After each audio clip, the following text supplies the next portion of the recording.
wanted to reach 4 miles. That's stupid. That's just gonna make it slow. We're on live. Ha.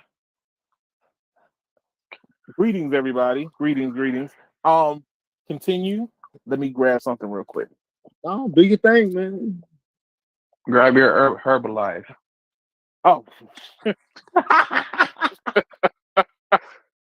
No, I didn't want to interrupt your conversation. Oh no, I just want to let you know I went live, but I feel like everybody undercuts N41, dog. I don't think it gets a fair shake.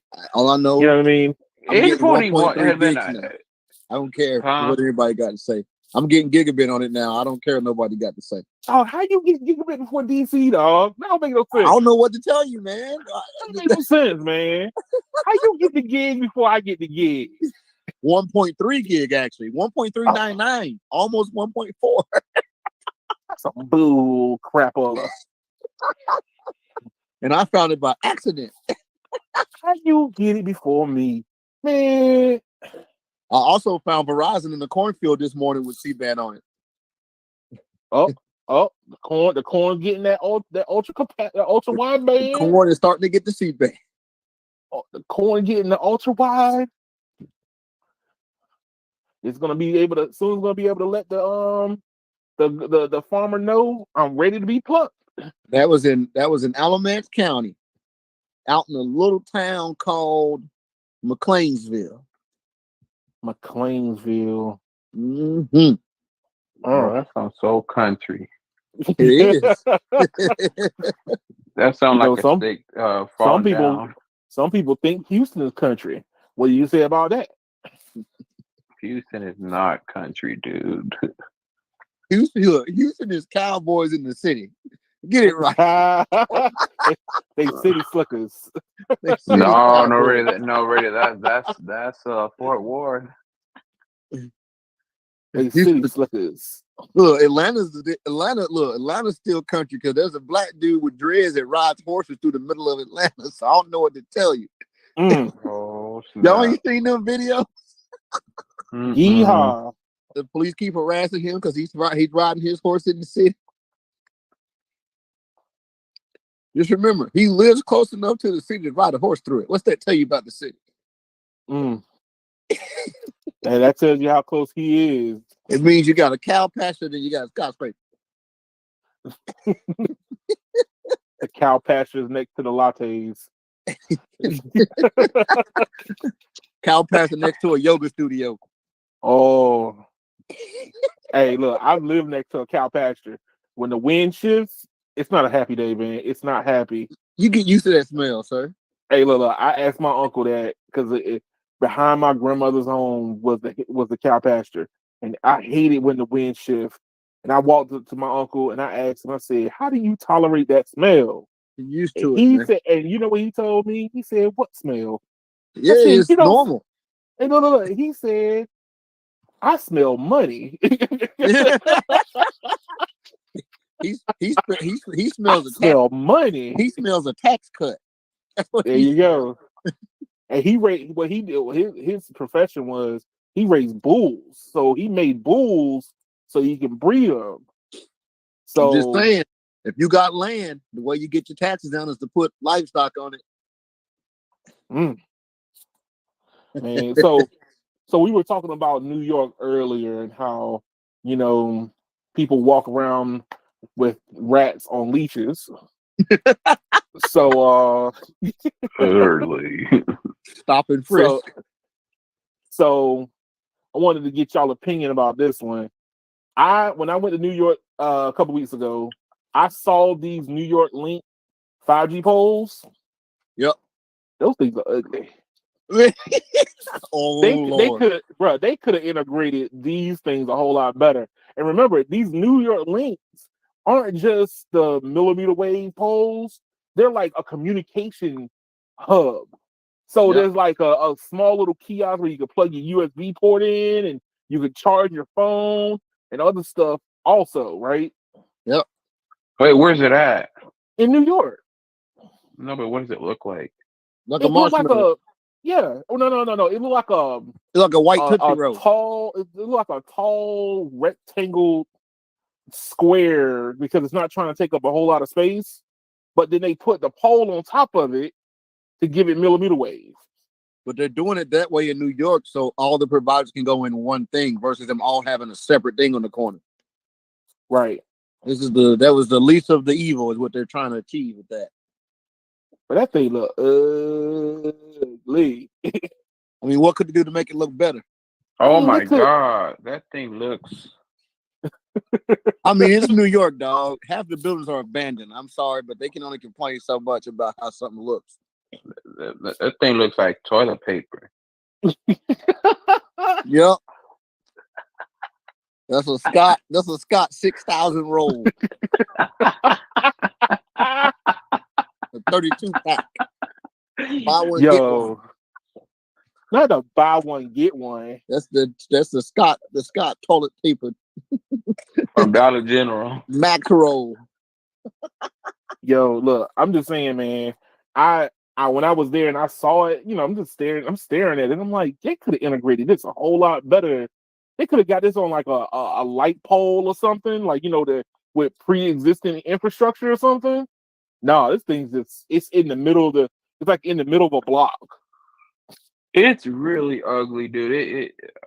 I didn't think it would be that big. So my question is to you: what city is doing this better? I don't know. I mean, how many cities is it now? What I'm saying is the whole point of this, once again, is to give a spot for all the carriers to put their gear in one pole. What city is even trying to do that? None of them really, not yet. All I'm saying, at least New Verizon, York trying to do something. Verizon's the most aggressive. I mean, yeah, but New York but I'm just saying that at least they gave spots for all the carriers to stick their gear in.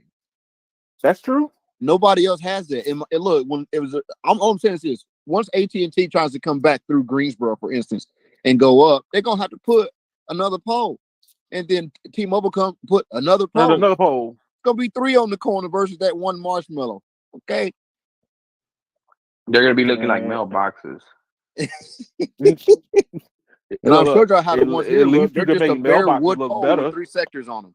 They're not even dressed up. Greensboro don't care. They're not even dressed up. Hey, I'll be back in 25 minutes. Oh yeah. All right, man. But no, hey, look, I'm just saying, like, you have different deployment styles, right? The thing is they could have at least added more into the area itself. So, like, take this picture for example, right? There's a stoplight pole right here. Mm-hmm. Right? So why not just put this up a little bit higher, integrate the stoplight pole into the pole itself, and put all the guts at the bottom, and still had the regular city infrastructure with the signage and everything hanging off of it. But at least it would kind of, I wouldn't necessarily say blend in, but at least it wouldn't be like standing out there by itself, like you're wondering around, what the heck is this for? I mean, that's something you got to get this. You got to get the city to. Where's another thing? Can the stop sign thing hold the weight, or you got a whole new stoplight? You would probably have to do a whole new stoplight. Oh man! But yeah, that's a whole lot better than it sitting over here. I'm saying by itself. Anything that can fit 4 carriers of gear is not going to be pretty. True. 1 second. So let's see here.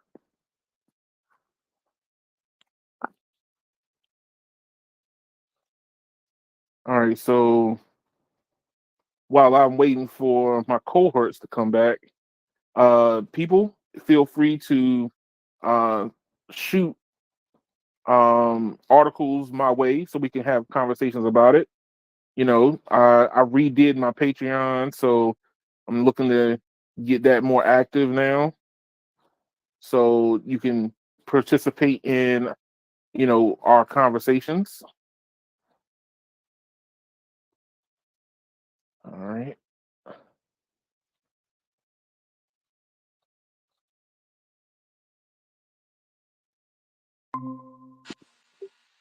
Okay. All right. But yeah, and I was just letting everybody know that I redid my Patreon. I was being overly ambitious, I admit, but they can join the Patreon, post articles so we can talk about them, and then they have an opportunity to come on and have a conversation with us about it. And tweet your articles at me at the community tech channel, While and Twitter then still exists. what's that? While Twitter still exists. Yeah. Oh God, dude, you're gonna love this one. Oh, you're gonna love this. Yo, Celebrities are jumping ship. yo, I don't know, but hey, look. I know that one celebrity decided that he should dip his toe in the water. You're gonna love this. John Legier. Yes. Oh God, Yeah. you see, you jumped the gun. You didn't even let me get it in good. Go ahead. Oh, Son. you didn't even let me get you didn't even let me wind it up. Like look, wind it up. Oh man. Oh, John tweeted at Elon. Elon he said, I can run Twitter. You should bring me on.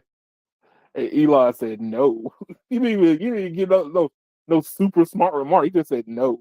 I'm guessing that wasn't against John Legier's NDA. He could go work for a damn social media company because he put his application in, didn't he? Yeah, that's an application right there. Yo, he said you can stop managing day-to-day business and content monetization. And He worry said, about I'm the technology. expensive. He said, I'm worry about the expensive, but technology. so Let me is run the front face company. right. He said, I'm expensive, but so is what you paid for Twitter. Yeah, boy. Yo, That's the ultimate troll move. We think he's serious. I think that he's trolling because there's no way in the world. I would Dude, I'm no gonna tell you something. respectable person would touch that with a 10-foot pole. I kind of hope he's serious, dog. Hey, I don't know, man. Hey, look, here's the kicker, right? If you go on Engadget and The Verge, so this is where I get a lot of my news from Engadget and The Verge, right? It's Twitter 24/7. Every little thing that Elon does, it's like the tech community is like, what's going to happen next on Twitter? What's going to happen next? What happened next? And I'm like, yo, there's other things going on in the world. I'm like, Oh, this is crazy. Like, Twitter is dying. Like, let it all go. the advertisers are jumping ship. You see what happens when you give people what they think they want? You run a company to the ground.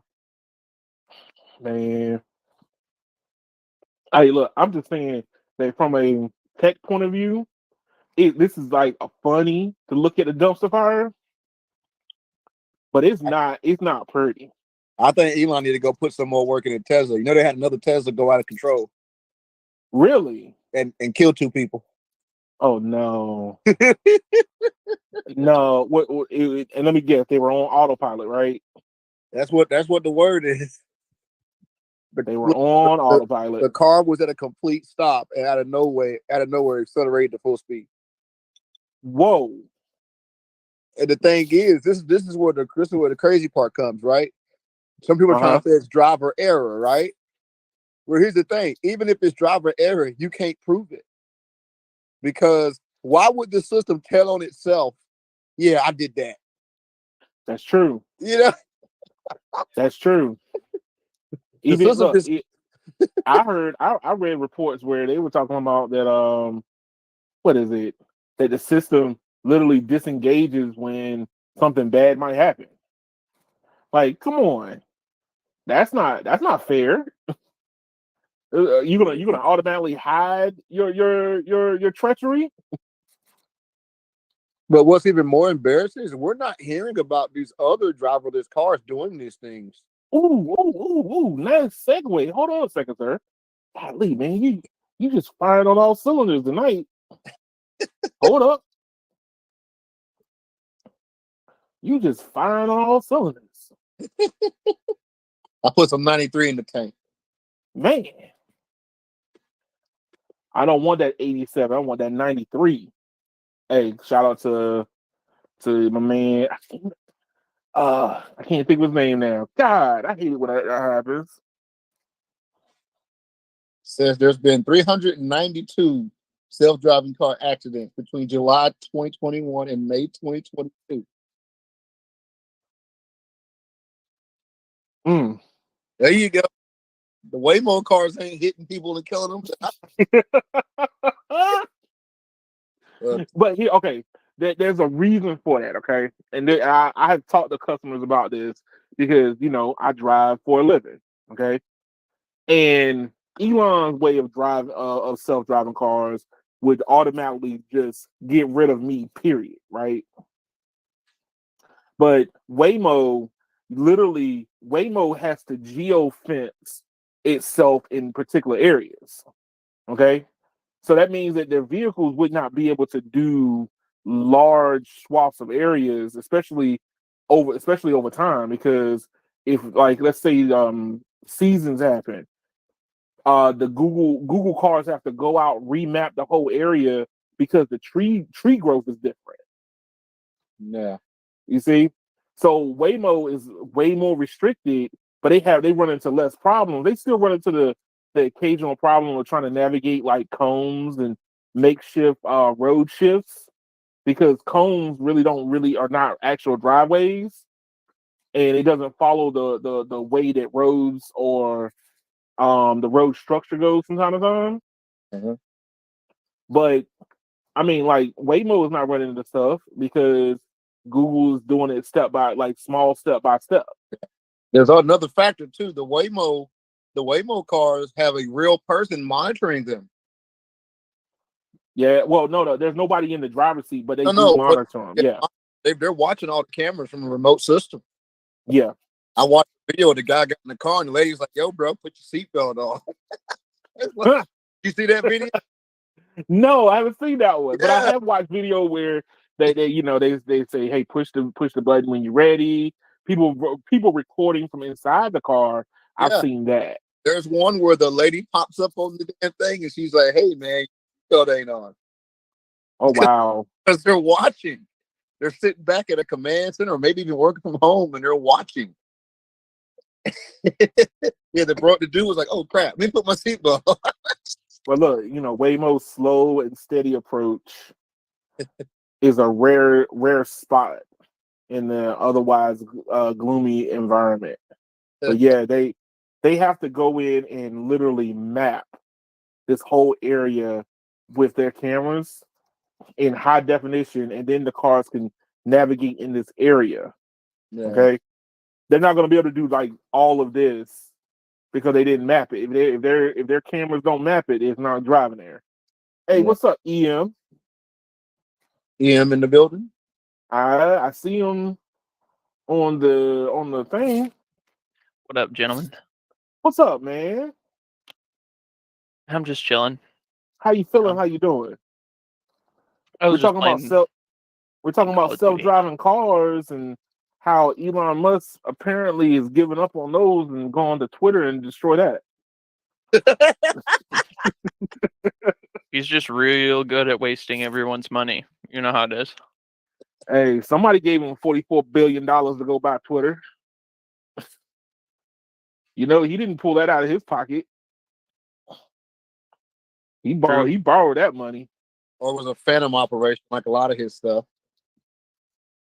Meaning he borrowed it from himself, a different entity. Hey, look, they talking about him. They already talking about Twitter going bankrupt. I'm like, how you gonna buy something and it's already being looked at as being bankrupt? Like, yo, that's a bad investment. Because all the advertisers are jumping ship.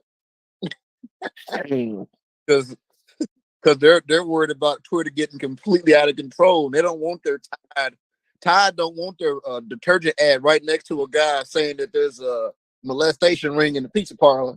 Oh gosh. Yep, that's exactly what it is. Not wrong, bro. So Ian left with the My Pillow guy with his pillows. Oh no. He's already under investigation. What are you talking about? So Ian, so how do you feel about self-driving cars, sir? I don't know. I like driving my own car, man. I It's cool. It's cool. I like the idea of having the option, but it's not for me. It's not for me.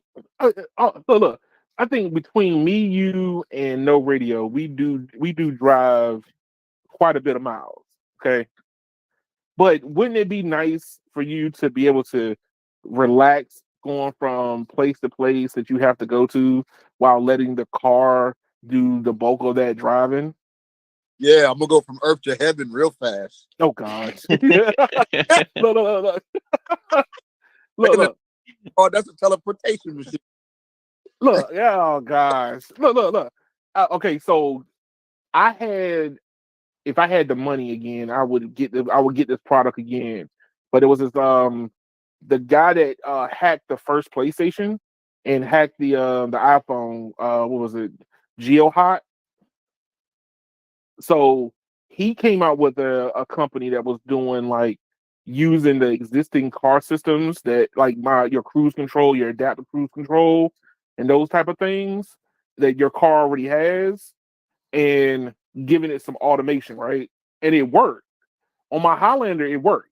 Only problem is the harness is broken and it wasn't rated for out like heavy sunlight and outdoor use. So it got brittle and broke. And I'm not good at soldering, so I need to buy another harness. But here's the thing. When I tell you that when you drive long distances and you don't have to do that micro driving, dog, I'm talking about you have no idea how much driving you actually do when you're driving. When you gotta just move the steering wheel little minutes left and right to stay in the lane. When the car is actually doing that for you, it's like heaven. No lie. Well, my personal car has a lane keep assist feature, and it has like a front like adaptive cruise control. So if I'm on Right. the highway and I set my cruise control and I set the lane keep assist on, literally all I have to do is keep my hand on the steering wheel. Yeah, well, the lane keep assist will some depending on your make and model. I think Hondas do it better than Toyota does, but my lane keep assist on my Toyota will ping pong. So it will yank back and it will pong over to the left and it'll pong to the right. So it gets annoying because then all of a sudden the alarms start going off. But we're talking about like the car will like literally stay in the lane. If the lane makes a slight left turn curve, it will make that turn. No, my car does that. That's what I'm Yeah, saying. see, what type of car is it? Is it a Honda? It's a Honda. Yeah, see, Hondas are a lot better at it than Toyotas are. But I mean, the bulk of my driving is not in my personal car, so I can't say that I don't know. I miss it. I miss it when I'm driving my other vehicle. It's like Uh-huh. when I drove so me and my girl have the same car. She has the same make and model. We drove her Yeah. car all the way to Colorado, and I felt like I was barely driving the entire time.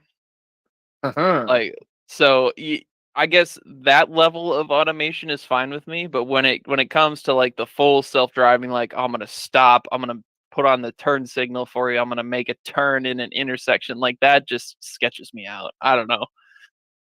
I For don't know, highway man. driving, it's fine. Everything else, like I want to be in control. I want to know that, like, okay, if some dummy comes blowing through an intersection, that I'll be able to, not go or whatever. It's like, But you know what? But here's the thing: with today's technology, you can give the vehicles a lot more abilities to be able to prevent accidents. The problem that you're seeing right now is that people are trusting in the system too much, and you're seeing Teslas doing dumb things. Like what was it?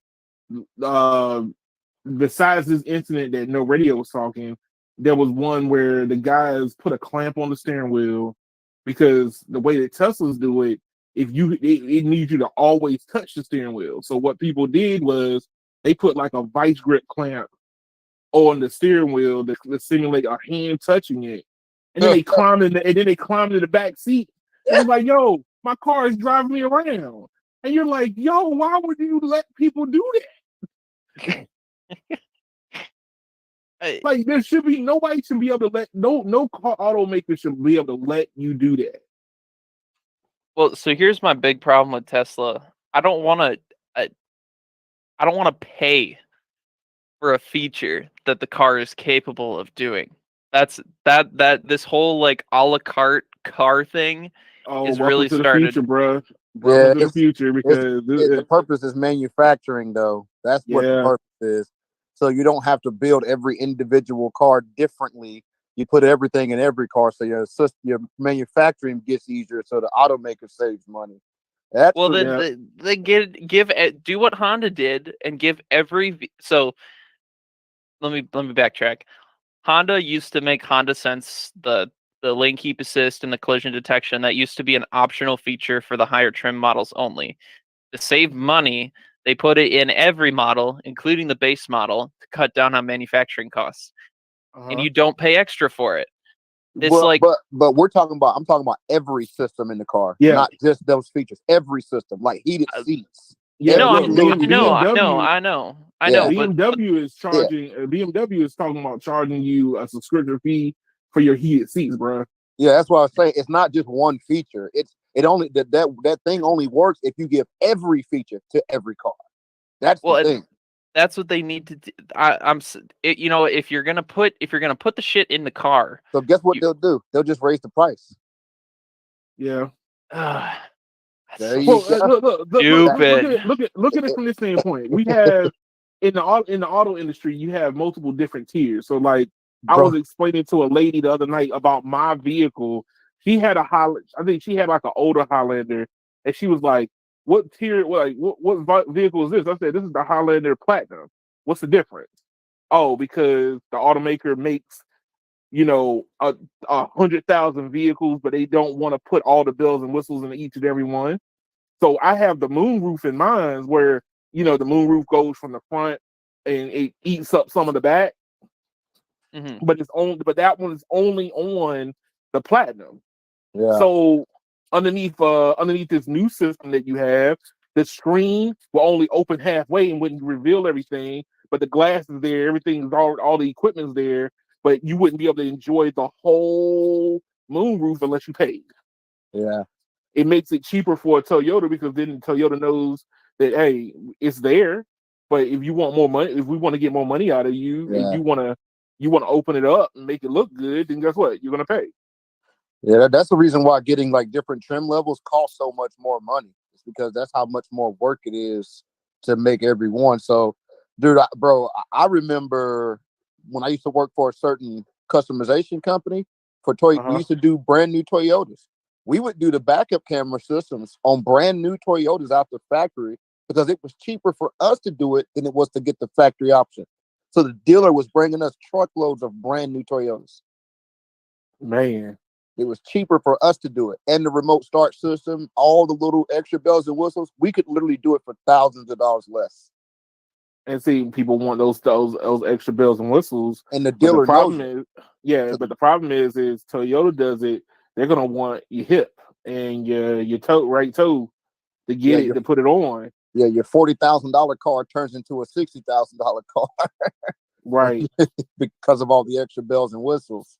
But if you look at Teslas, they're so plain that it would work for them. Like if you've ever been in a Tesla, those cars are extremely plain. They're very, very plain.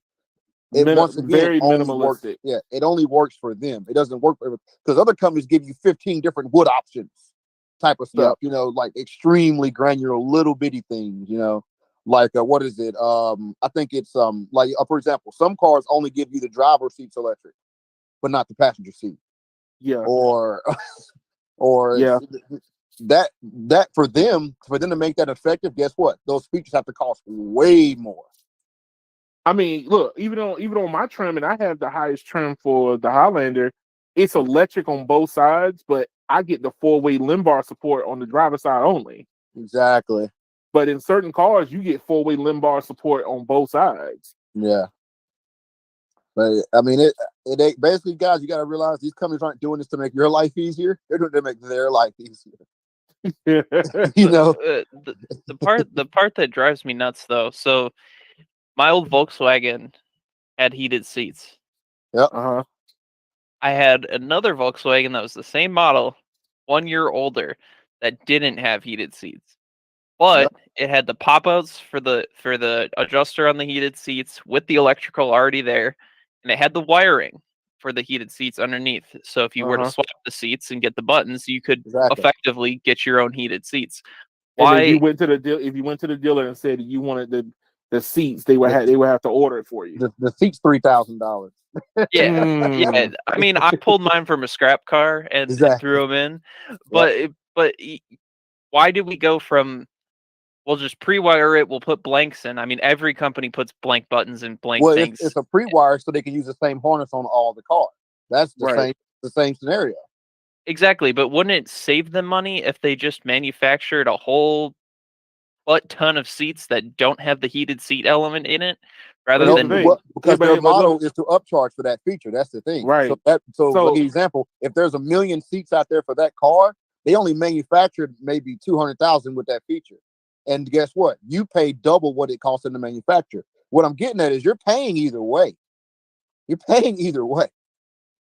Well, because I mean, like the best way to describe it is it's cheaper for them to go ahead and produce them in bulk than to do it for a special few Yeah. that may or may not want it. Because if you do it for a special few, then all of a sudden now what happens is now you got to store them. Well, how long are you going to keep those things for seat configurations, right? So what happens on the next year trim? You decide to go for leather for that trim for that car. Well, going for them to manufacture and start doing leather for an individual seat might cost them even more money. But if they could do 100,000 of them, they could save money on it. Yep. I don't know, man. I think it begs a bigger question of this whole subscription based model lifestyle that everyone's moving towards, and it's just Man, it is awful. Well, I'll Look, tell you look. where it works. The only place it works is in leased vehicles. If you're leasing a car, if you lease a vehicle, you're technically not paying for that feature forever anyway. You're technically Right. renting that feature. So a lot of cars get leased. Most of the used cars that show up as certified pre-owned vehicles are leased vehicles that have come back with less than 20,000 miles on them. Those cars right there are the bulk of your used certified pre-owned vehicles, right? So imagine Right. you lease a Tesla, right? Do you need to pay the price for the seat forever, or you just needed to work while you're leasing the vehicle? You just In need that to work while you're scenario, leasing a vehicle. you subscribe to it, and then when you turn the car in, it's over. Or you could pay the extra 10 grand for the higher trim. Because like even if you go right now, right? If you go right now and you look on like Mercedes website, the lease car, they sell you the leased car for 10 grand cheaper than you buying the non-lease. Man, it's everything's turning into like a lease model. You know, everyone was talking about how Apple was gonna do it with their phones, and now fucking. Well, it's about living inside your wallet. That's guaranteed money. Yep. If you could guarantee, if there's a way for you to guarantee your revenue year over year, that's all. Look. Why do you think Amazon is so famous? Amazon got more and more popular as they came out with a subscription model. So because that year over year gave people a baseline to work from. Yeah. I mean, look, how many people have Amazon Prime? A whole lot of people. Look, I told somebody I refused to get Amazon Prime because I was still reaping the benefits from 2-day shipping. I was like, why am I gonna do 2-day shipping? Oh, you get it for 2-day shipping. I still get my stuff in 2 days, even if I'm not on Amazon Prime. Because the infrastructure was always there. I'm gonna infinitely finesse my Amazon Prime for my parents. They can pay for it. But I mean but that's the thing, like with Elon doing the full self-driving behind a paywall, and every year he goes up on it, like it's a slap in the face, because I'm like, yo, at a certain point people are not going to use it, but the hardware is going to automatically be in your vehicle, right? And it's not like you get like a certain amount of money off as your vehicle gets older. It's still $15,000 a year. Wait, that's how much it costs now? $15,000 a year. $15,000 a year. What? That to is get a whole. full That's a whole self-driving car. used Honda right there. Oh, hold on. It went from 12 to 15 this year. You said for self-driving? Yes, for the like the full self-driving suite. Like if you just did like lane keep assist those stuff, no, you get those with your car. But we're talking about like your car changing lanes, merging, doing all the little gadgets and the doodads, and using all the cameras to drive. That's 15 grand. I thought it was a one-time 15 grand though. No, it's a subscription. Or I can go to my Honda dealership and buy a used Acura RLX for $18,900. So a year and 3 months of self-driving. I can buy myself a whole Acura. Like, Yes. I can't believe that there are people out there, well, A, that have the disposable income to pay for that, and B, are willing to pay for that just so they don't have to drive their own car. That's just wild. I mean, okay, now let me give you the scenario. So like there are people take the DC metro area, right? So there's a lot of people that work for the government, but they don't live in this area. We're talking about like if you look on a map, they live points further south, points further north, points west, and their commute every day is 2.5 hours at best. Okay, now, where self-driving cars come into play better is during those type of heavy driving, right?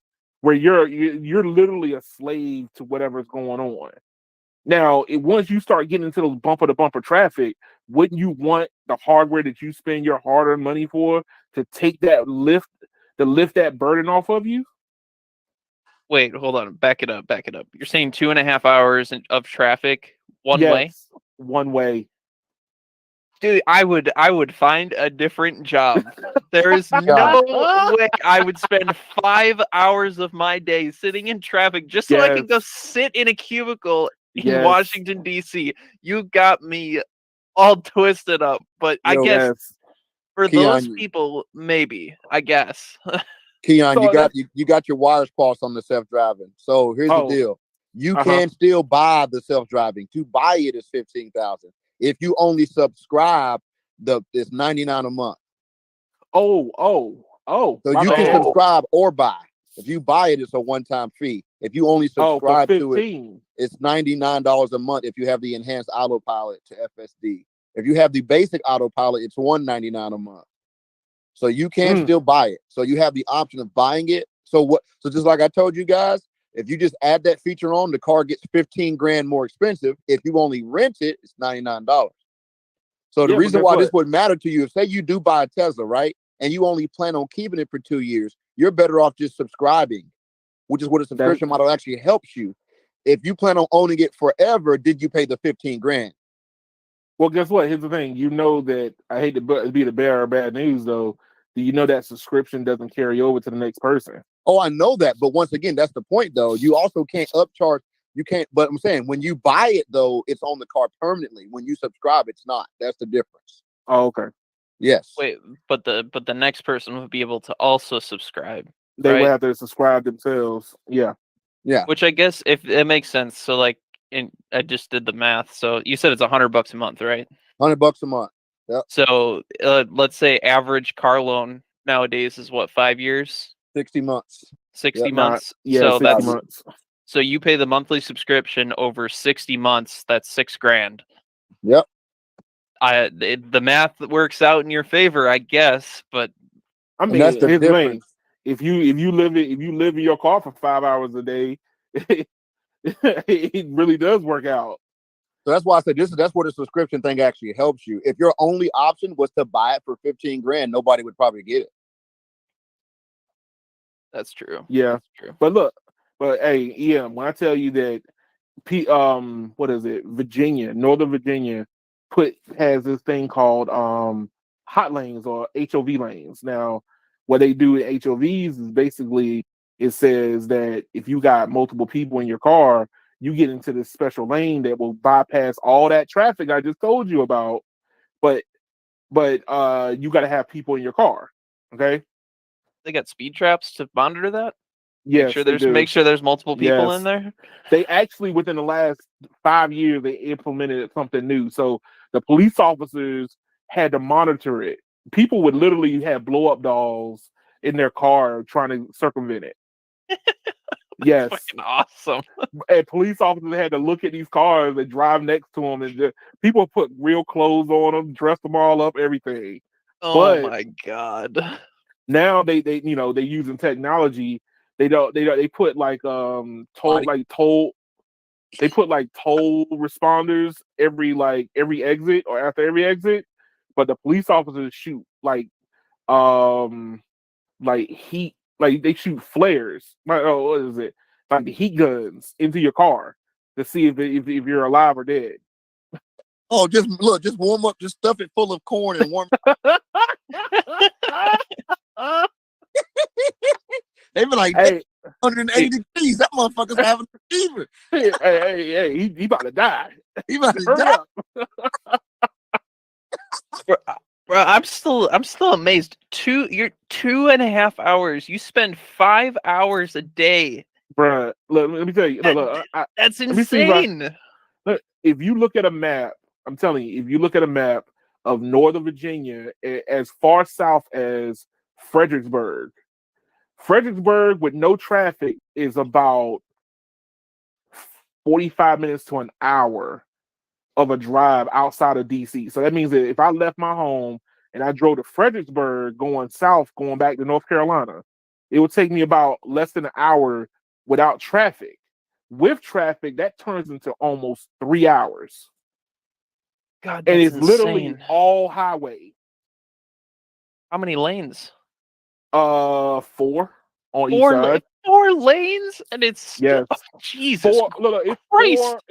It's about it's 3 on each side and then 2 in the middle. And that middle lane, like I said, it fluctuates day to day. So during the morning time it goes north, and then during the evening time it goes south. Oh, that's interesting. Yeah, that's how much traffic goes through that northern corridor. And it like literally you could if you go up there at the wrong time, you're stuck in traffic for 2.5 hours. And when I tell you your foot, you hate yourself, you get caught in that. Yeah, I thought I was crazy. My commute to work, if I actually have to go into work, is like an hour and 10 minutes, maybe an hour 25 with traffic. I will never ever complain about my commute ever again. But here's the thing. I mean, the reason why people travel that far out is because it's cheaper to live. So like your money goes a whole lot further living in the country than it is in the city. So that's the reason why they put themselves through it. That makes sense. It's like people who live in or work in Illinois but live in Wisconsin because Illinois has just crazy high taxes. But that's the thing. Like this self-driving cars in that scenario, 2.5 hours of you constantly having to be alert, and before you even get into your job, you are demanded to stay awake. Come on, you're already cranky, and then you got to deal with other people crankiness. You know how we solve this problem? What? Massive public transit. Oh, you know what? Here's the thing. That costs a lot of money. Do you know what else costs a lot of money? Teslas. Yeah, but guess what? People will buy a Tesla before they'll approve some new roads or public transportation. Dude, I'm telling you, we have it all wrong here in the U.S. Oh yeah, it is so unbelievably awful. We love our guns, we love our cars, we love anything that has to do with ourselves, but nothing to do with everybody else. Well, but the thing is that everywhere else, people are pretty freaking selfish. Like it in other parts of the world, especially in Europe, like people keep to themselves. They don't give a rat's about you. But but I can take a train from one half of the country to the other, and it costs me significantly less than it would to drive. And there's no traffic.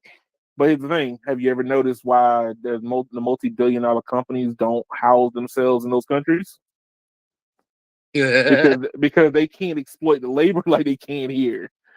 Dude, it is it's so messed up. We're They living in like a corporate machine, bro. oh yeah, gotta love it. God, it just drives me nuts. Gotta love it.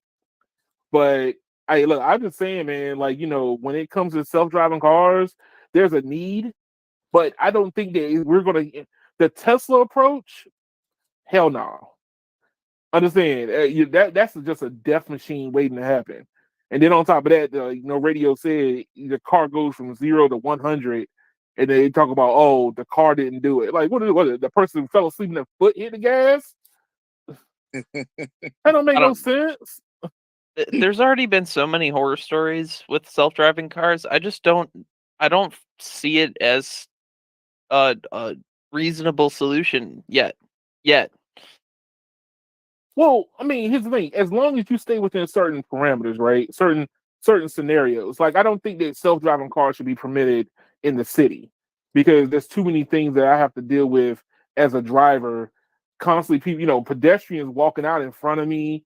You know, I had the other day, the lady literally walked out when it was green for me, stood in front of me, gave me the hand, and slowly walked away. Like, yo, and then she almost got hit by a box truck because I was in the center lane and the truck didn't see her. And here he come flying around me because I'm just sitting still. But So she almost got ran over. I think the biggest problem with self-driving cars is, as we all know, because we all drive a lot, the competency of the general public when it comes to driving is very, very low. People are that's bad because drivers. That's because we have everything that we want to do except drive. I mean, come on, dog. I drive next to these people all day. They're in their phones. They're doing everything except driving. But that's what I'm saying is, like, so if we're gonna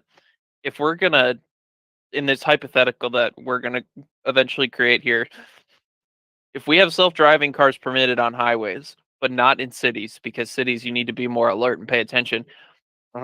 As people get adjusted to that lifestyle of, I just put my car in self-driving mode and I go, and then they get to the city and they're gonna freak out. Ooh, I don't know how to drive. Well, no. Because here's the thing. Was it GM has Super Cruise and it only works on freeways. It doesn't. Their system will not engage if you're not on a pre-map road that they authorize. So you wouldn't even be able to kick it on once you got into the city. What is Super Cruise? So GM has their version of self-driving on their cars called Super Cruise. Basically, if you ever see a new GM vehicle, on the steering wheel there's these lights that basically shine in your face to make sure that you're paying attention. But it will do, like I said, it will let the car will accelerate, decelerate, stop and go traffic for you as long as you're roughly paying attention. Huh. That's interesting. So yeah, I mean, I've always said that these systems are getting better at doing this. I mean, the thing is like, even for my car, and I had an aftermarket system, and I could do stop and go traffic. I can literally take my foot off the gas and the brake, and I'm literally sitting behind another car because the adaptive cruise control can see the car in front of me. It won't move until the car moves away a little bit, and then I will inch forward. Wait, hold up. I just thought of something. We say not permitted in cities, but wasn't the whole point of millimeter wave and the push for millimeter wave for smart cities and self-driving cars and all of this stuff that they preached about for years and years and years? And then we're going to sit here and say, oh, no, we can't do self-driving cars in cities. It's not safe enough. Okay, there's an inherent flaw that self-driving cars end up running in, and this comes from my research of having something in my car and watching it work, and then following what Tesla does, and then following what Google has done, right? So you have two different branches. Either you have the car do everything, which is the Tesla approach, or you have infrastructure do everything, which is the Google approach. Okay? That's the way it should be. But here's the problem: infrastructure needs to be maintained and upkept. Municipalities don't like to spend money on paint on the road. You're talking about you're gonna have embedded systems in things that need to be maintained, and they don't even like to maintain paint. They don't like painting the road, sir. Well, they You know, they should they you know should how like you. painting the road. I'm just They don't. They do not. There are places in DC that literally there's no paint on it, and it's like because it's been worn down by so many people driving over it. They're supposed to go back and put paint over it again. They don't like to do it. So imagine there's some sensor in the road that says you gotta once you see this sensor, you make a left. What happens if the sensor breaks? How long do you wait to make sure that that sensor gets fixed? that's a fair point. I mean, It begs the bigger question of who's going to pay for it. there you go. Because nobody wants their taxes raised. Nobody wants not only that, but cities don't want the additional responsibility. And on top of that, like I mean, then car manufacturers have to work with there's too much required communication between these mega conglomerate corporations and government, and quite frankly, Yeah. I don't see self-driving cars being feasible in any sense of the word in the next 10 to 20 years. Well, here's the thing. I feel like you're spot on that due to the fact of this. Like I said, the problem is for ubiquity, like happy-go-lucky, we all singing kumbaya together. Everybody has to play together. But look at our auto industry as it is. BMW has a different set of lights that it uses on its rear versus Mercedes-Benz. But what happens? The camera that you use only can see a certain particular light. You know, a certain particular stoplight that's infrared and red, so it can know that you're stopping. Well, what if BMW puts it on and Toyota puts it on, but Honda doesn't? Now you got all these different systems out there jockeying for position, which case in point is the same problem we're having with electric cars. There's like Tesla has its own plug that they want to make standard, but there's this universal standard across the world that is going standard. But Elon doesn't want to play nice. He wants his standard to be the standard. Well, it's the same thing with Apple with Lightning and USB-C. See? But So and the reason why it's going to take so long. I mean, have you kept up with the whole smart home thing with Matter? So we actually did some articles last week about it. So yeah. It took I mean, realistically, when did the Google Home first come out? 2016, 2015? Oh no, sooner than that. They were trying to do home stuff way sooner than that. I think 10 years ago. So it took 10 years for these giant companies to finally come to a conclusion on a universal standard for all of these different products that are available in the market. And the only reason they did is because they could profit from it. Yeah. Manufacturers aren't going to do anything until they see a way to profit from it. And now, if there's it wasn't no way for them to profit. If it was not for the fact that Apple CarPlay and Android Auto was so popular, Toyota was trying to hold out and not jump on board. They were the last holdout. They were literally the last holdout of not having it in the cars. Besides Tesla, and Tesla's not going to do it, period, because you know they feel like their cars are bougie anyway. But Toyota, I really did not want to buy another Toyota without having some type of Apple CarPlay or Android Auto in it. Everybody else was supporting it. Kias, Hyundais, Mazda, everybody, GM, Ford, everybody. Toyota was the last holdout. When they announced that they were putting it on, it was big. They're like, yeah, we're gonna finally put it on our 2020 Highlander. I was like, you bastards! I got the 19, and your car, your infotainment system sucks. That's one thing that I will never go without again in a vehicle is Apple CarPlay. Android, Hey, I'm sorry, I know you're an Android fan. I know.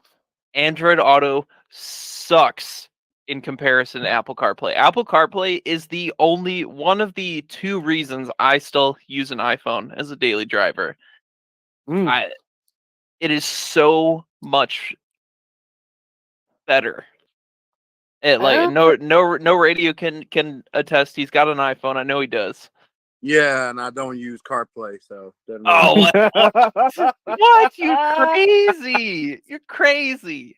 It's Hey, so look, here's the good. thing. When I rented a vehicle when I had Android Auto, if it wasn't for the fact that it needed to stay wired connected to the car, it would have been perfect. I mean, like Waze worked great and Google Maps worked.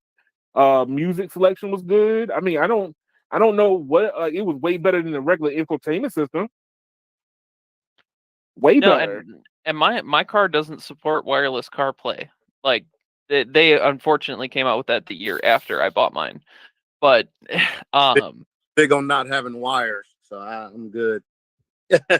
really, for an audio man such as yourself, that surprises me. Well, first of all, there ain't a car with a audio system that's accurate in the first place. So audio quality in the car is already negligible. Really? Yes, You can't even tell the difference between like a standard lossless track, like what would that be? 16 kilobit 144? Well, technically, true lossless is 192. Yeah, but like the CD quality, I guess we would call it 44.1. That's not lossless. CDs are not lossless. I know, but that's what Apple claims is their lossless. No, that's not lost. That's why I was saying it doesn't really matter because the cars can't do it in the first place. Hey, look, look. My JBL speakers in my car sound very good, sir. Yeah, and yeah. I get complimented on it all the time. Oh yeah, exactly. They sound good, but after buying a nice pair of headphones and getting a DAC, I can't. My brain is soiled now. Every car, every speaker, every pair of headphones sounds terrible to me. Your ears don't turn bougie on you, huh? They did. Mm. What I really need is I need to get an interface and go full. Like I just have like a small DAC and some nice headphones. But Logic interface, and they can do 192 kilohertz, but none of the streaming services even support that, so it's irrelevant. Apple Music does. Not 192, it doesn't. Yes, it does. No, it don't. Yes, it do. A bet on it. I'm grabbing my phone out first before I say anything. He go Google search that. Hold on. No, sir, I will not be making that bet. Thank you very much. High res lossless, 24-bit, 192 kilohertz. I knew I wasn't crazy. Yeah, but every the music on there is not that bit rate. That's the max accepted. If you actually look up the actual artists, they're not even recording in 192 anymore. So how you get a 192 version and people ain't even recording in it? No radio. There is 192 whatever. But what I'm telling you is the artists are not even recording the music in 192. But older music that's been uploaded. If they came off a record. Came off a record. I can't argue. No radio's even DAT audio. If you go back to the 90s, they were recording on DAT. They weren't doing 192 then either. Hey, look, man. Unless we're gonna go back to vinyl, you got to get a reel or a record player to get 192 in most cases nowadays. But no, hey, I'm just saying, man. With today's technology, we should be able to hear. We should be able to hear we should be able to hear everything. But I mean, I don't think that the hardware can't do it. I just think that it's not. Everybody has their own weird little standards. What you got to realize though, right? So like if you go into audio file grade stuff, the whole point of it is that it's flat, meaning it doesn't add any color to the sound. When you get into these Bose and Sony car audio system and stuff, they're coloring the crap out of the sound. So what you're hearing is still altered. That's the thing. If you go into studio monitors, their whole point is they're flat. They're flat. They don't add any kind of EQ. They don't add any low. They don't add any high. They're flat. Almost anything you buy now adds to the sound. That's the thing. It changes. That's why you think different speaker brands have a signature sound. Like Bose has its own sound. It sounds different than anything else. So it's not flat response. They're coloring the sound to their own taste. JBL does the same thing. They color the sound to their own taste. That's why JBL has a signature sound. They even call it JBL signature sound. Yeah, they do. Yeah, Because they literally EQ the stuff after the fact to change how it sounds. Hey, look. Hey, So, Ian, remember when we were talking about how like the cars have different features in them, being the different trims? Yep. Because my Highlander is the highest trim, it only gets JBLs. Yep. Which means that everybody who hops in my car, everybody who like gets in my car and starts playing music, go, man, your sound system sounds awesome. There's not many people that hear JBLs. Yep. But there's nothing wrong with it. That's why I say I wouldn't get so caught up in bit rates and all that stuff. Because if it sounds good, it sounds good. Who cares if it's 192, 48, 44? If it sounds good, it sounds good. I've heard major like artists with songs that sound horrible because the mix is trash. That's true. Number one records with trash mixes, but they're still number one. I will say though, I did notice a difference. I listen to a lot of classical music, and that I did notice a difference, especially with older recordings compared to where they were at before. But that could just be me. That could be placebo. Well, to me, like I said, if it sounds good, it sounds good. Who cares what the bit rate is? You know what I'm saying? That's what I'm getting at. What I'm telling you can still sound good without being 192. So I wouldn't get caught up in that so much. That's true. That's true. Which, speaking of, one of my favorite things about Apple doing this whole like lossless audio through Apple Music is it. So they marketed it with the iPhone. iPhone's Lightning port does not support the transfer rate to send out this high resolution lossless audio in the first place. and their wireless headphones don't support it because Bluetooth can't transfer that amount of data wirelessly. So everyone who's streaming right now on their iPhones and high-res lossless is just wasting data. They're wasting it because the phone's just going to recompress the audio anyways. And exactly. They were not clear about that at all in their marketing campaign with it, and it was just hilarious. When I worked at Best Buy and I had all these people coming in, they're like, "Oh, does this support the lossless audio?" No, it doesn't. It doesn't. You need a MacBook or you need an iPad Pro. If you don't have those, wait. Do you think that's the main reason why they don't charge extra for lossless? Well, I mean, either way, there's when you're streaming that, you're still consuming more data from their servers. I think they don't charge extra for it because it's not very many people really go into their audio settings and change the quality. Well, they don't know how. Unless hardware catches up with what people really want to hear. I mean, you're going to always get the mediocre in the first place. That's kind of what you're going to end up constantly getting. And I think that's one of the reasons why Spotify has delayed lossless audio. I'm going to tell you something here. This is a board of a bunch of audio files talking about what formats to record in. Look how many people voted for 192. Zero. Oh, that's a zero? Zero. Look at that. Zero people voted for it. That's funny. 44-1 got 34% of the vote. And these are professional audio recording people. They don't even do it. This is why I said it's a joke. 44-1 is what? CD quality, or actually CD quality. I think CD quality is actually 48, and only 11% of people even voted for 48. And the reason, why they voted for this? Because there's less than 1% of the population even listening to this stuff at that rate. They have the equipment to do it. That's why nobody cares anymore in the recording industry. That's kind of sad, though. You think about it. Well, it's I mean, you would think that it would be this would be an opportunity for upgrades and be able to push new hardware and more software. Well, all the equipment does it. That's the point. All the equipment, you can buy audio interfaces all day to do it. It's just that they've already realized that there's almost no point. But hold on, but no radio. Here's the thing. Yeah, when you go out and spend an extra, couple of $1,000s, but we're talking about like your phone being able to do it, and like what EM just said, like the lightning port doesn't support the standard at all.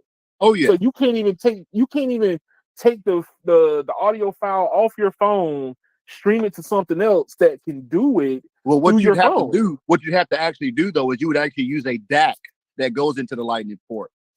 But even then, the lightning port itself, It doesn't can't have to. support- Well, here's the thing. It doesn't have to do it in real time. That's the thing. It doesn't have to. It can transfer the date. So I'll give you an example. When you hit play, right, you don't need that to be an exact live DA to AD conversion. You don't need to be live. You could transfer a big chunk of it for that first 2 seconds before it starts playing. You don't need to keep up. That's the thing. Hold on, I'll be right back, guys. Yeah. So that's what you got to realize. It doesn't have to. If you're watching that song play and you're at 1 minute and 32 seconds, you don't need it to be real time. It can go ahead and buffer it into a buffer, and that's that 2 seconds you're waiting before the audio actually starts. So it doesn't really matter if the port's slower. No radio. What if you're doing that song via AirPlay? Then you're just going to get even more latency, but you end up with the same result. It wouldn't matter. It would work. That's the point.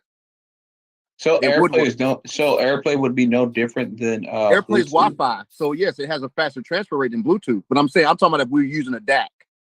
If you were hooking a DAC into the device, you can actually hook. There's actually USB devices out there that you can plug into an iPad or iPhone and have high res audio. And the reason why is the audio actually gets buffered into the actual interfaces buffer. So you don't need real time data. You don't need real time. So whatever that bit rate of that song is doesn't matter because you're going to buffer ahead anyway. That's it's pre-storing it on exactly. Device. So real audio interfaces have their own buffer. That's why if you ever got into if you ever get looking at pro audio gear, like if you got into the Pro Tools HD stuff from back in the day, they were using all outboard processing, meaning the actual interface is doing the audio processing, not the computer. So it doesn't matter how slow the port is if it ain't processing the stuff anyway. You have pre-buffer. That's the beauty of pre-buffering. But then let's say that you want to do mixing or something. You only mix what's in the buffer at that point, right? Yeah, but if the buffer, it doesn't matter. If the buffer can handle it, you're good. Yeah, remember, people were doing on USB 2.0, they were mixing high-res audio with USB 2.0. I was in the studio with the gear. So it's not. So like I say, the lightning port isn't killing you as much as you think. Believe me. And most pro audio interfaces are still USB 2.0. They're not even 3 yet. Look it up. Go look at them. Go to Sweetwater and look at $1,000 interface. They're still using USB 2.0 on a lot of that stuff. They've got USB-C as the connector, but they're still USB 2.0 because you don't need that. They just need the interface to stay up to date. They don't need all the whole everything to keep up. Yeah, because the conversion's happening on the interface, not on the device. Huh. That's interesting.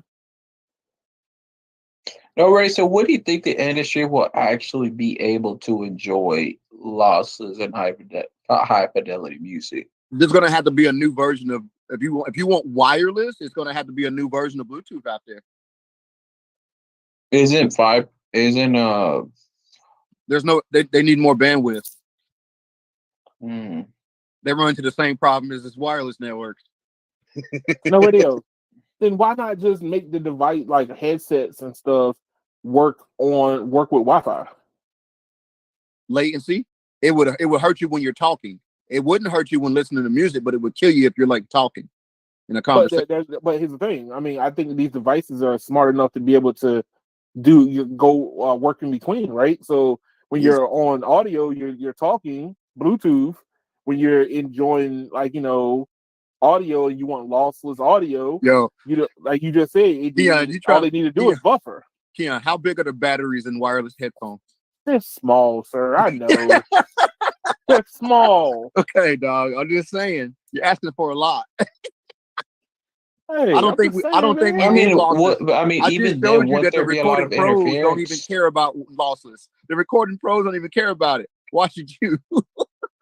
The people making the music that you're gonna listen to don't care. Of course they don't So why care. do you care? No Because radio, no no, radio. it's something that I don't have. How about that? See, I want it because I don't have it. Do y'all remember back when Apple first started the whole iTunes that they were bragging about having remastered versions of all the Yes, songs? I remember. Yeah. Do you know what they actually did to make them songs so-called sound better? What did they do? 156 kilobits. All they did was make them louder, and people thought the quality was better. They just added more compression to make the songs play louder. And that's actually a big argument in the music world now too. All the modern music uses way more compression than the old music did. That's why when you go back and listen to old music, it's not as loud. Yeah. That's the reason why. They use so much more compression now to get that sound up in your face to make it so loud. Because what compression, when I say compression, I ain't talking about file size. I'm talking about audio compression, meaning you're taking the peaks and the valleys of the volume of the sound and you're trying to even it out. In modern music, we compress so much more that everything is just louder. And a lot of people perceive louder as better quality. Oh, shit. So Apple actually got drugged about that years and years ago. I remember they got drugged back in the iTunes day about supposedly having better quality, but all they did was make everything louder. Wait, no, really, was that like iTunes Plus or something like that? No, it was everything on that iTunes. that was everything on iTunes. Board. It was the Apple version. Pretty sure Beats did that too. Well, you talking about Beats like streaming for music? Well, they had that Beats Music, and it was supposedly better than everything else at the time. I don't know if you remember that. Huh. That I remember having iTunes, and I was cutting CDs for people because the only place I knew where I could get all the music yet was on iTunes. Oh shit! I mean, you can't say that on YouTube, bro. Oh no, statute of limitations already gone, man. It's 7 years ago. But yeah, they got drugged about that. They literally got drugged about doing that and telling everybody they had better quality. The audio world drug them. Like you're just compressing the dog crap out of it to make it loud. You're getting closer. Oh, radio, was Amazon Music in Rhapsody good? I never used it. I don't know. When they sold MP3s. I don't know. I never used it. Rhapsody wasn't no. Hey, I was bootlegging back then, Brandon. Okay, so don't ask me no questions. Bootlegging, man. I was downloading all the albums off of damn Pirate Bay and wherever else I could get. Boys, I'm gonna cut out early. I got some friends that want to play some video games. Oh yeah. All right, man. All right, talk to you guys later. Hey, all right, you have a good one. Hey, no radio. The hot topic for the evening, sir. The hot topic for the evening. So Brandon, hold on to your hat, sir. But you know, I would say hold on to your beard, but you know, you're indoors. What's the article? So T-Mobile's success will force a bigger move to millimeter wave. Now, we all know that what T-Mobile has said in the news. So let's go ahead and get the disclaimers out of the way before somebody comes back and tell me that, Keon, you're flip-flopping. T-Mobile has said that they wasn't planning on doing a whole lot of millimeter wave. I think the tides have turned and they're starting to ramp this up now. So in this article, they're talking about T-Mobile's approach to millimeter wave, and a couple of people in the community has already encountered millimeter wave being used as a deployment for a standalone. So T-Mobile's going full standalone with millimeter wave, N25, N41, 71, and millimeter wave. So the only other company that should be doing this right behind them is Verizon. And your boy Sneed got quoted in this article too, talking about millimeter wave. So right here.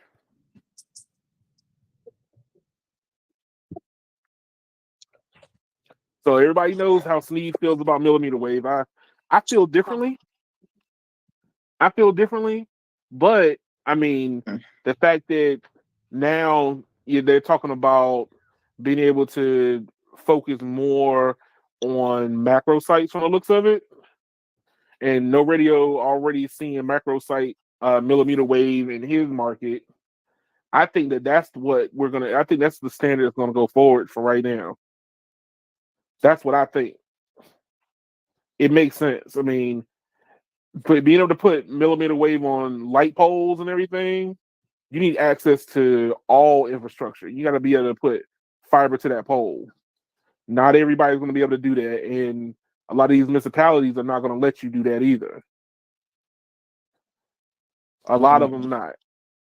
So what do you think, Brandon? I'm not surprised, dude. I mean, they have a lot of millimeter wave. They have more than AT&T in I mean, most areas. They're second right behind Verizon. Yeah, so yeah, they have more millimeter wave than AT&T. And so I mean, I guess they're gonna end. I guess they're just gonna be like, hey, we have it. We might as well just use it. And I mean, since they're gonna be, I mean, since now they love. I mean, since now they're feeling the fixed wireless, they're gonna just go ahead and say, hey, let's use what we have. That way, customers won't complain in certain areas that there's congestion happening.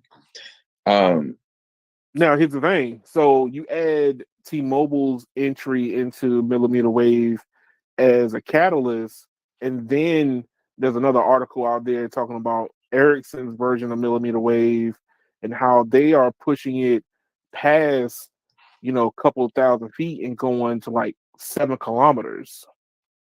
Now, granted, it's still line of sight 7 kilometers, but way more coverage coming from Ericsson than what maybe the other two makers, Nokia and Samsung's probably trying to do.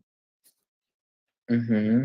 Now I don't know what the secret sauce that Ericsson's doing, but I'm just saying Ericsson was very quiet for the last couple years when it came to millimeter wave, and now they're starting to make noise. And here's the thing: T-Mobile primarily uses Ericsson as their primary vendor.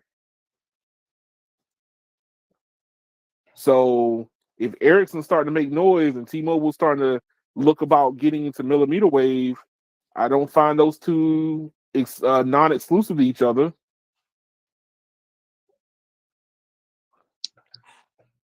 What about you, No Radio?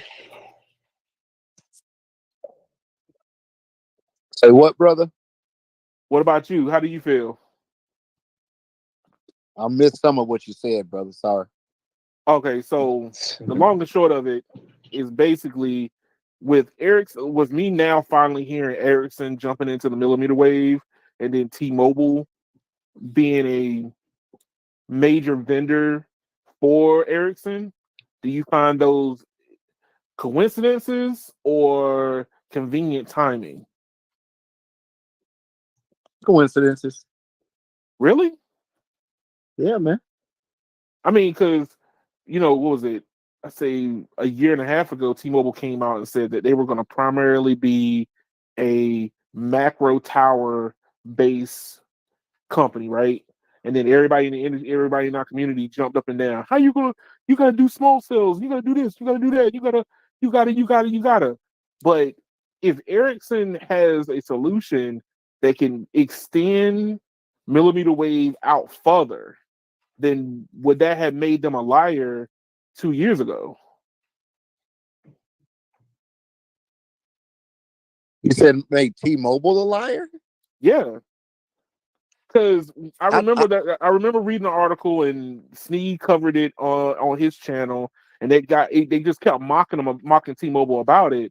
How they said that T-Mobile wanted to be a macro-based company, but it goes back to the same argument, right? T-Mobile's not going to pick the most expensive route because they don't have the money to do it. Right. So it doesn't matter what technology is out there; they're not going to go the most expensive route first.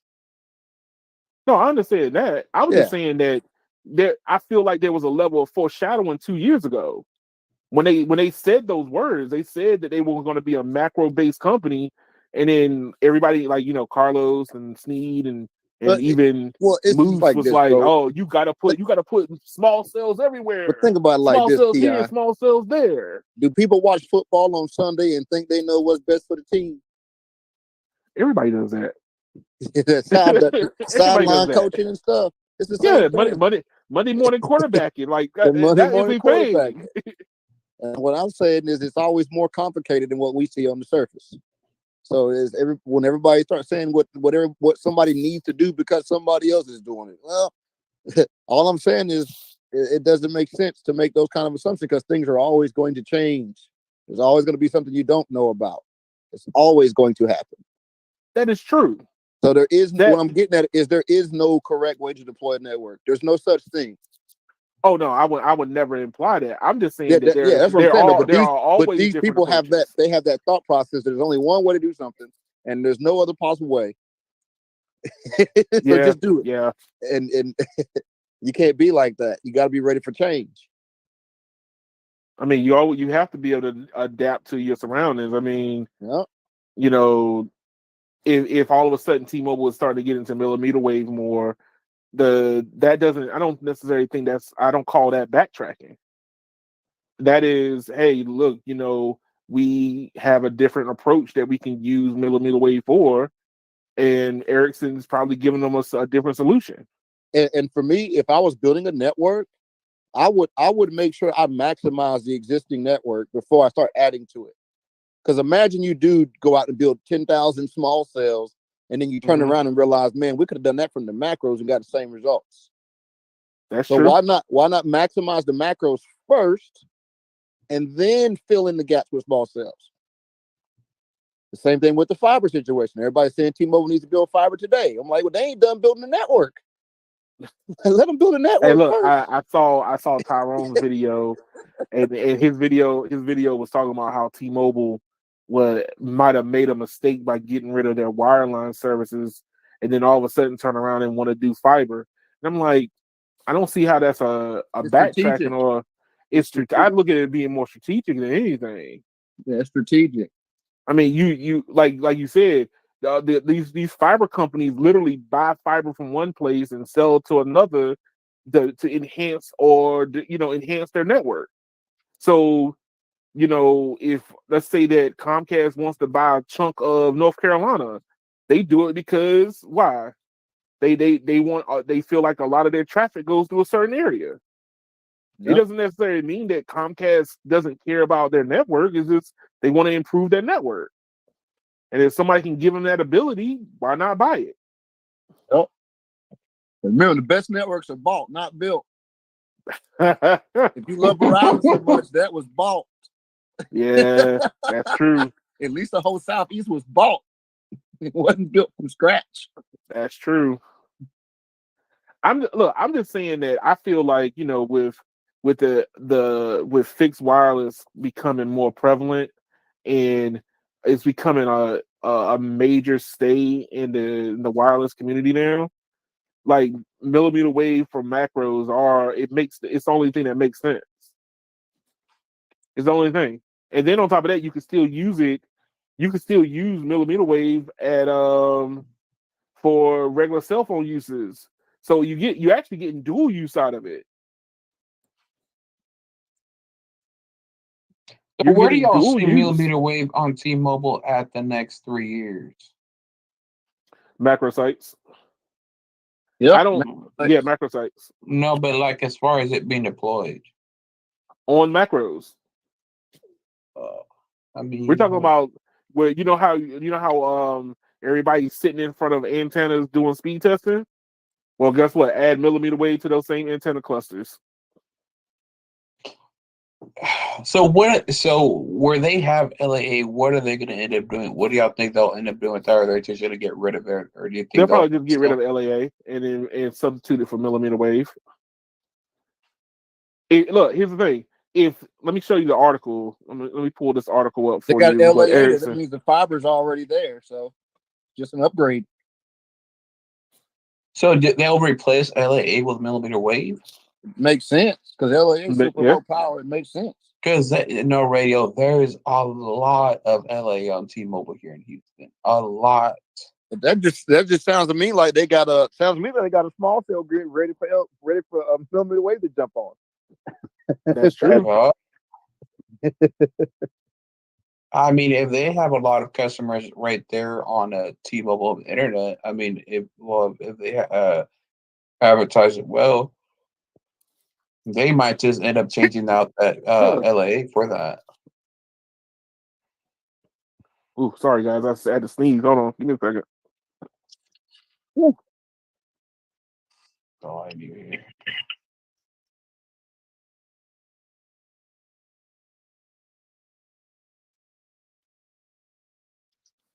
But like in this article from Ericsson, they were showing how they're pushing fixed wireless and millimeter wave 7 kilometers. So I don't know if you can see the diagram. So millimeter wave base station range would normally be right about here. So let's say a couple of 1,000 feet maybe. But this pushes out 3 miles. Now, granted, it's still got to be line of sight, but you're able to go further with it.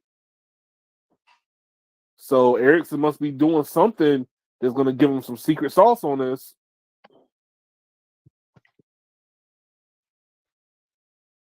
If you notice, they're showing houses, not cell phones.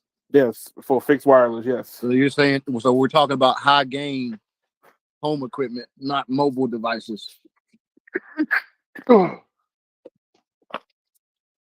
So say you have a macro site with millimeter wave on it, and there's a bunch of houses out front. They can cover a lot more of them houses with that versus putting up 20 small cells in that neighborhood. That's true. Now your peak speeds may be lower, but does everybody need peak speed all the time? No. If you can guarantee 500 megs, especially with the uploads we're starting to see, if you can get 500 megs symmetrical, shoot, you're good. I mean, hey, look, we already starting to see millimeter wave starting to get higher in uploads. So, and I think the only way that you'll be able to get higher uploads on millimeter wave is you need it's not going to come from a cell phone. It's going to have to come from something with a lot more power to it. I mean, I'm pretty sure eventually a cell phone would be able to do it, but just not right now. Unless you got a super pack, a battery pack on it. Yeah, you know this test. You see, this test is line of sight.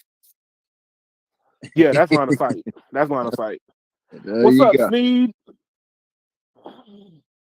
What was it? 6 mile trial from Samsung, not Ericsson. Well, we know what the speed warriors want. They want 4 gigabits off the millimeter wave for the home internet. So, in home internet over mobile network requires millimeter wave. Hey, you got quoted on a Fierce Wireless article. I saw it. Sneed going for the big time. Selling he home big time internet now, over mobile network requires millimeter wave. It's a must. I mean, in most cases, I mean, it's literally being done over mid-band. Yeah, well, I mean, hey, look, especially for fixed wireless. I mean, here's the thing: T-Mobile's going to have to pivot because I mean, Verizon's doing their the same thing. AT&T doesn't want to do it at all. Well, AT&T has a lot of LAA sites in my area, so if they were to go back, they have a lot of LA here in Houston too. No radio. They went back and But I would upgraded say, those to millimeter wave. but I would say T-Mobile has more LA than AT&T here. Yeah, I think I maybe seen maybe 10 LAAs from AT&T, and they all suck. Yeah, Man, sounds about right. They all suck. You're lucky if you can get 60 on it. Man. But I mean, the fiber's there, the pole's there. LAA is a stopgap. Was always going to be a stopgap, regardless. Yeah. it was always, it was never going to be a permanent solution. It was like, yo, look, our network is really not looking good right now. Put something out there. All right, we're gonna put this out there. Nobody else is on it. Good. Bro, LA. The way how I see LA is literally like a cheap band-aid. It's Well, Wi-Fi, bro. it's basically it's a higher version of Wi-Fi. That's it. It's Wi-Fi, but Wi-Fi's faster. Yeah. Yeah, but it's underpowered too. No radio, it's one of them Eros. Bro, Keon, them LAA sites actually work worse than the Spectrum Wi-Fi does off the damn poles. Oh God. They're worse. Oh wow. You know what? I think I was connected to it on Verizon one day. It was, I don't know. LAA is what band?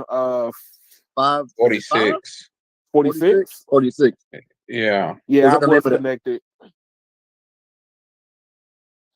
I was connected. It was it didn't perform any differently. It was just like another band. It was just like, just aggregating another band of spectrum on, and it was still only like 30, 40 megabits per second.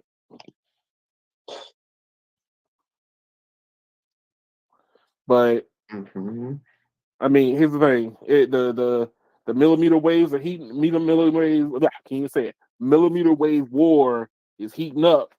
If Samsung is pushing, what does Steve say? It's pushing 6 miles.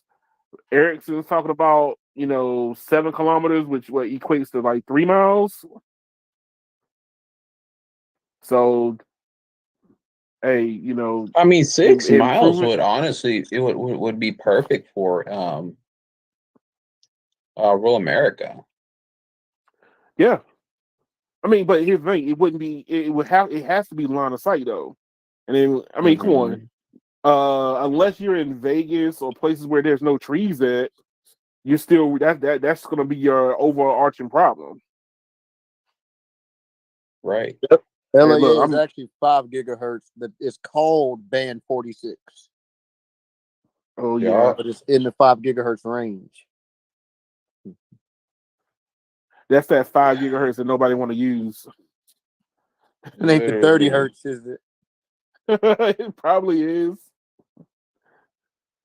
That part of the Wi-Fi standard. They're like, yeah, we don't want that. You could have it. Don't worry about it. We're good. I'm sure regular Wi-Fi wants some of it back. Hey, that's the reason. That's the reason why they went in the middle. That's why they going what is it? 6 gigahertz. They move it into the 6 range now. Already what goes for the 2.4 or 5 or the LA? It's not that simple. We're talking about different power limits. That's why you can't use that as a measuring stick. No, but which one goes further? No. Power. The amount of power you put into the frequency gives it its range. Exactly. Oh. So if your Wi-Fi router is only getting 6 watts versus a cell tower that can go up to 200 watts, of course you're going to get farther. You're really only limited by the amount of power you can pump into it, not just the frequency. And then also, Sneeze says LAA is a bad version of millimeter wave. Oh God, He's not lying. He's 2.4 Wi-Fi. 2.4 might be better than LAA, y'all. I'm sorry, I don't know what to tell you. Oh, y'all want me to show you? I can go to a Spectrum Wi-Fi spot and go to where LAA is and show you how much better the Spectrum Wi-Fi is. God. But no, hey, I'm just saying, like, when you deploy LAA, you are just trying to get anything up. I mean, with me driving in DC, I've seen Verizon connect to it numerous times. And as I get closer towards the capital, that's when I get CBRS. Nowhere else I see it. I don't even know why AT&T has it up. Their damn low band works better. It's faster. Hey, their LTE low band. I mean, look, ever since just the low band works better. Ever since they started implementing standalone 5G for N5, their upload's gotten way better. Yeah, I played the AT&T upload game this morning. Oh, and how did that game go, sir? I was actually pleasantly surprised. What's your average that you were saying? 20. Yeah. Okay. That's good for AT&T. Yeah. I'm just saying I've seen it be before they actually dedicated it to it. Man, it would be like barely 2, 3, 4 at best. That was me using the free cricket trial. Oh, see, you know what? You're supposed to be telling me how that was, man. So, are you ready to give a review on that? I mean, what questions do Well, I you mean, have? what is there to say? But besides him saying that he used it only for a day. Hey, You're yo, supposed to get a 14-day trial out of it. Yeah, I was babysitting it. I've been babysitting it, dog, not trying to run it out, and I finally got a warning about running out of my data.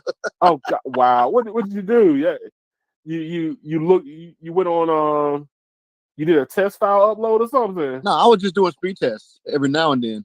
But I was trying to what I was the only reason why I even did it, I was seeing if I could find any C-band, which I found zero still from AT&T. So only reason why I even cared There's to a try. lot of C-band here in Houston on AT&T, but I can't use it with 3 gigs. I haven't seen any that looks like C-band gear on any AT&T tower yet. I haven't seen any, and I ain't had any crazy speed tests neither. But here's the thing, you know that what is it? AT&T is always saving the special sauce on the newer phones. So if you did see DoD and C-band, you only 13 probably Pro going to Max. see. No, from what Sneed said, it's not going to be on there. It's not going to be on those phones. I thought it was just DoD they were restricting. DoD they're restriction, but here's the thing: they're putting both of them up there. They're supposed to be putting both on the sites. Now I don't know. Now, like I said, I haven't come across it. Only time I saw N77 was when I went to New York. N77 on AT&T when I went to New York, and that was the only time I saw it. So I don't know.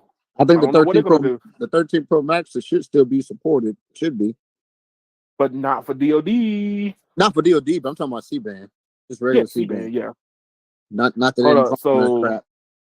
Verizon swapped out all LAA with CBRS 3 years ago in his market. I'm gonna just laugh I'm gonna start laughing, y'all. If T-Mobile has 40 megahertz of DoD in my market, I'm gonna laugh if they get that shit up before AT&T. I'm gonna laugh my tail off. Hey, look. You know it will happen. I'm just saying, man. AT&T's taking a sweet time. Which, I mean, it's fine. The network works fine. I mean, I ain't really concerned. I just, it's just gonna be bad when we're getting 1.3, 1.4 on Verizon and T-Mobile, and AT&T's just now gonna start rolling. Yeah, I'm already seeing 1.39 on T-Mobile on band 41. Ooh. Starting to see it consistent. Multiple towers now. So someone's doing backhaul upgrades. Hey.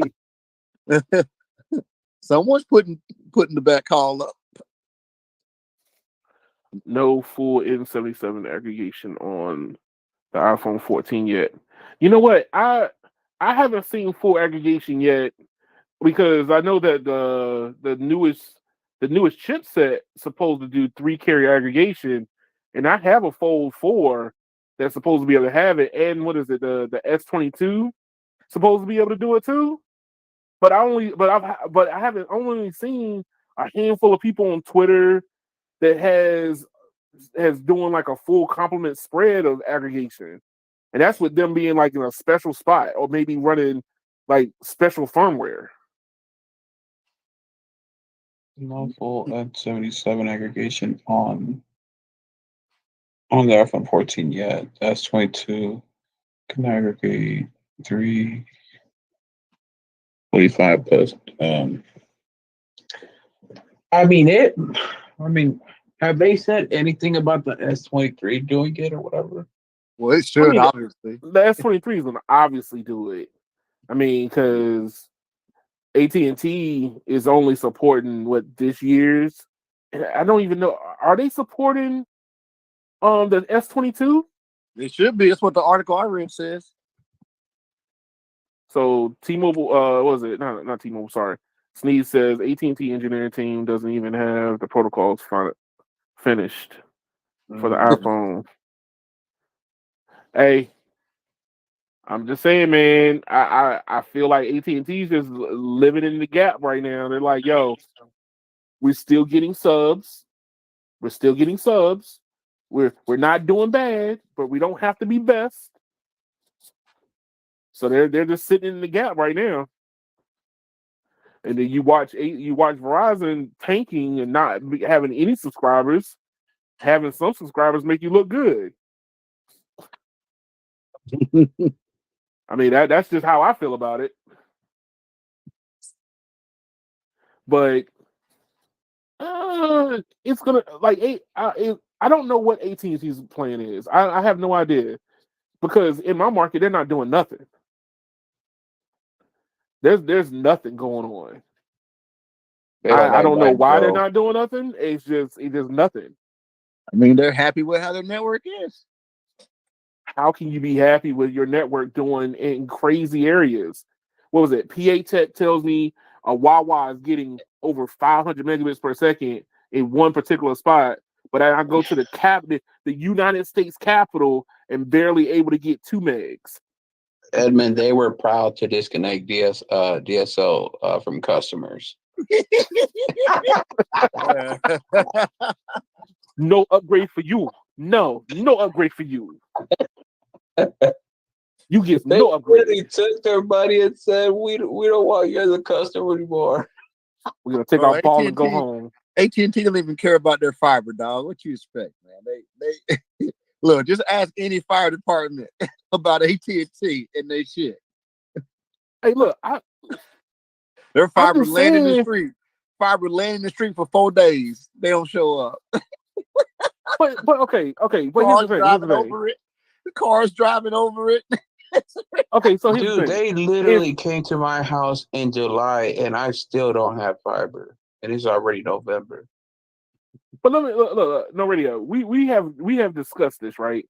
So we have deduced that Verizon is basically being like Muhammad Ali and rope-a-doping the industry right now, and T-Mobile is literally like throwing haymakers at everybody in the industry. But what is AT&T doing? Like what is AT&T doing? They're not doing millimeter wave as much. They're not deploying as fast, even though they had that spectrum split with Verizon. The only thing claim to fame that they were actually doing at any type of scale was supposed to be fiber. And understand that's kind of questionable at best. So what is AT&T doing? I'm saying even when they got it all, look, even when the fiber's already deployed, they let it get ran over in the street. Oh no. Look, the fire department called me. He was like, I know it ain't y'all's, but I just want to make sure it ain't y'all because they won't show up. He said, I'm about to just cut it. I said, go ahead, cut it. Oh gosh. So hold on, AT&T's profitable version of T-Mobile. So I'm about to ask what they're doing, Keon. Yes, they're profitable, but they could be way more profitable than what they are now. They actually lost money.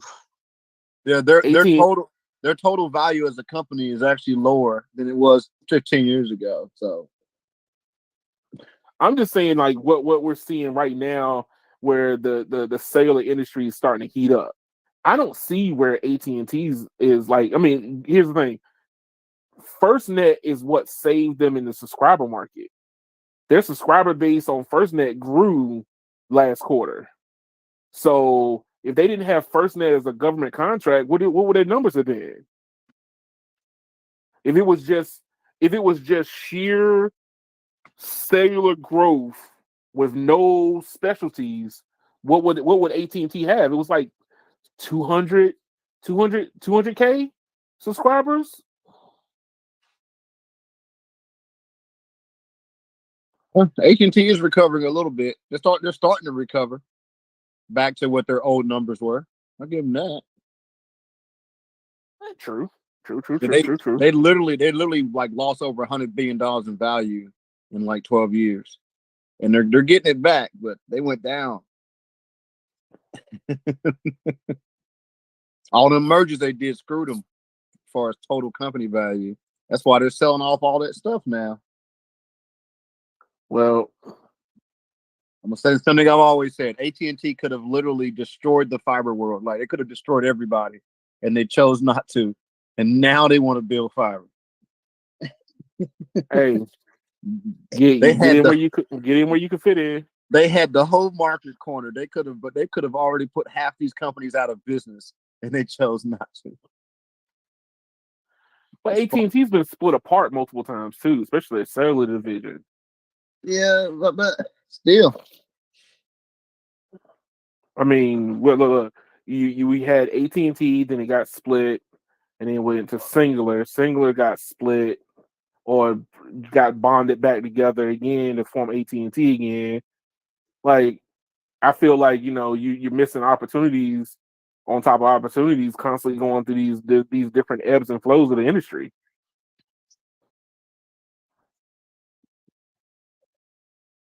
Already, would you be surprised? T-Mobile had negative revenue growth 2 quarters this year.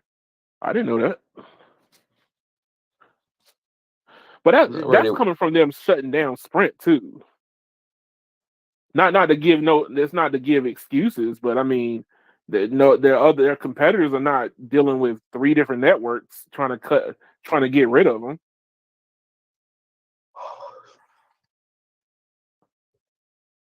That's just my personal opinion anyway. Imagine if T-Mobile were to buy AT&T's fiber business. Wow, that's not that.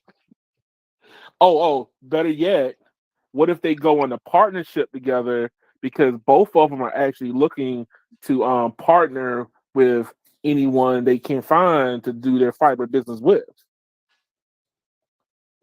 So you got 2 companies looking to do joint ventures with fiber companies, with somebody that's willing to pay for their fiber.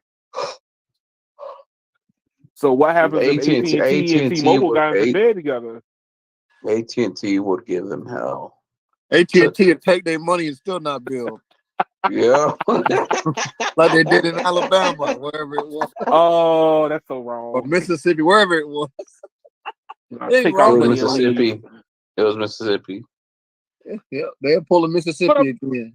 But I mean, come on, man. But here's the thing: the fact that these 2 companies are actually looking to do the same exact thing right now at roughly about the same time.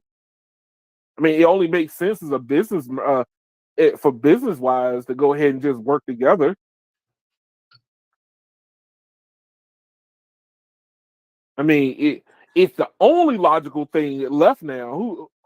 You're gonna have people that's gonna be funding 2 different fiber bills at the same time? Mm-hmm. Well, at the moment, the U.S. government is the hero in the fiber game.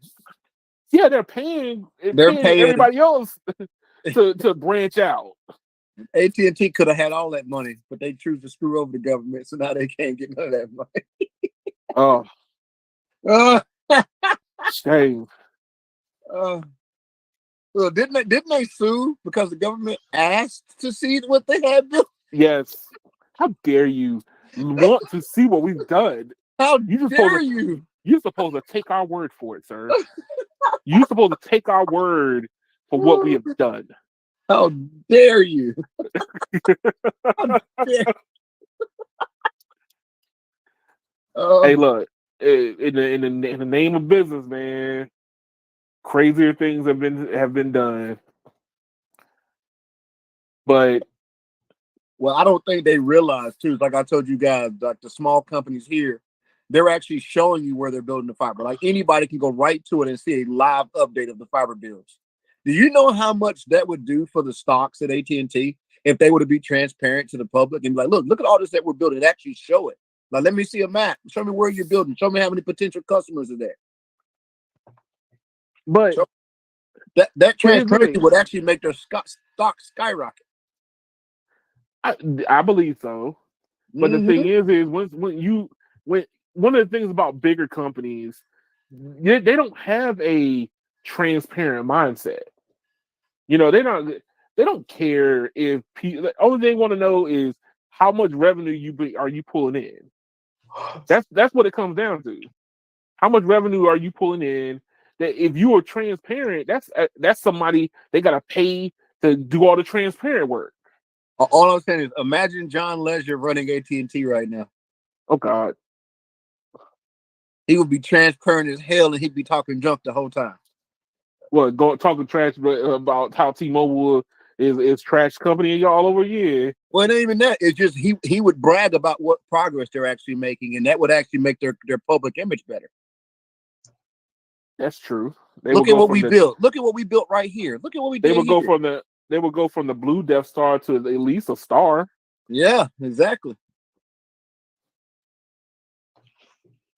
That's why I say everybody talks so much junk about T-Mobile, right?